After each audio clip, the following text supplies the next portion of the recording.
आपल्याला सत्तेच्या खुर्चीत बसण्यापेक्षा विरोधी बाकावर बसण्यात अधिक समाधान मिळालं, असं वक्तव्य राष्ट्रवादी काँग्रेसचे अध्यक्ष शरद पवार यांनी पुण्यात केलंय. प्रताप पवार यांनी लिहिलेल्या अनुभवे आले या पुस्तकाचं प्रकाशन त्यांच्या हस्ते झालं, त्यावेळी ते बोलत होते.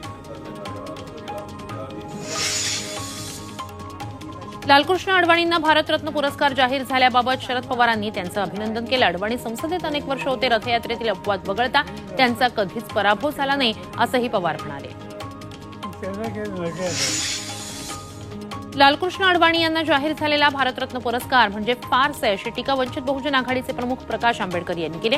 पाकिस्तानात जिनांच्या कबरीवर फुलं चढवली म्हणून अडवाणींना पक्षातून काढून टाकलं होतं. आता त्यांनाच भारतरत्न जाहीर केलाय, म्हणजे ते दोषमुक्त झाले का, असा सवाल आंबेडकरांनी केलाय.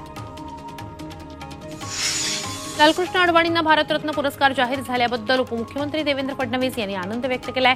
लालकृष्ण अडवाणी हे लोहपुरुष असून तत्कालीन अमृत नोनी आर्थो प्लस ये एक प्रूवन फॉर्मूला है. इसमें मौजूद नोनी फल के गुण और आयुर्वेदिक जड़ी बूटियां शरीर को जरूरी पोषक तत्व देने के साथ साथ हड्डियों और जोड़ों के घिसने, उनमें होने वाले सूजन और दर्द को रोकने में मदद करता है. दर्द मुक्त जीवन के लिए अमृत नोनी आर्थो प्लस. केंद्रीय गृहमंत्री म्हणून त्यांचं खूप मोठं योगदान असल्याचं फडणवीस म्हणाले.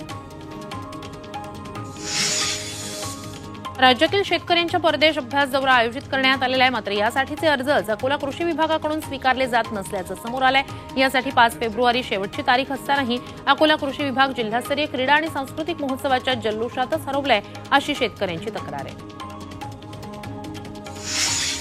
पुणे एपीएमसीच्या मांजरी उपबाजारात खोतीदार व्यापाऱ्यांना प्रवेश देण्याचं व्यवस्थापनानं मान्य केलंय. त्यामुळे बाळासाहेब भिसे यांनी आपलं आमरण उपोषण मागे घेतलंय. मांजरी उपबाजारात ठेकेदार व्यापाऱ्यांनी खोतीदारांना मज्जाव केल्यानं 8 दिवसांपासून उपोषण सुरू होतं. खोतीदार व्यापाऱ्यांच्या सर्व मागण्या मान्य करण्यात आल्या आहेत.